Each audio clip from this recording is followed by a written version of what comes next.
सामाजिक बांधिलकी जपत सामाजिक कार्यकर्ते सोमनाथ रामचंद्र वाघमारे आणि रवी पवार यांच्या पुढाकाराने शिरसे आणि तमनाथ आदिवासी वाडी येथील कातकरी समाजातील विद्यार्थ्यांना शालेय साहित्याचं वाटप करण्यात आलं। पहिली ते 12वी पर्यंत शिक्षण घेणाऱ्या विद्यार्थ्यांना शालेय दप्तर, वह्या, पेन, पेन्सिल तसंच कंपासचं वाटप करण्यात आलं। विद्यार्थ्यांना शिक्षणासाठी आवश्यक साहित्य उपलब्ध व्हावं आणि त्यांचा शैक्षणिक प्रवास अधिक सुलभ व्हावा या उद्देशाने हा उपक्रम राबवण्यात आला।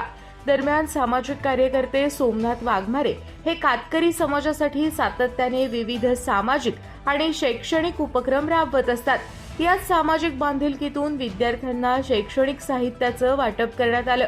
यावेळी विद्यार्थ्यांना शिक्षणाचं महत्त्व, नियमित अभ्यास आणि शिक्षणाच्या माध्यमातून मिळणाऱ्या संधी याबाबत मार्गदर्शन करण्यात आलं। विद्यार्थ्यांनी शिक्षणाला प्राधान्य देऊन आपलं भविष्य घडवावं असं आवाहनही करण्यात आलं। आपल्या परिसरातील ताज्या बातम्या आणि घडामोडी सर्वात अगोदर पाहण्यासाठी कर्जत अपडेटला सबस्क्राईब करायला विसरू नका।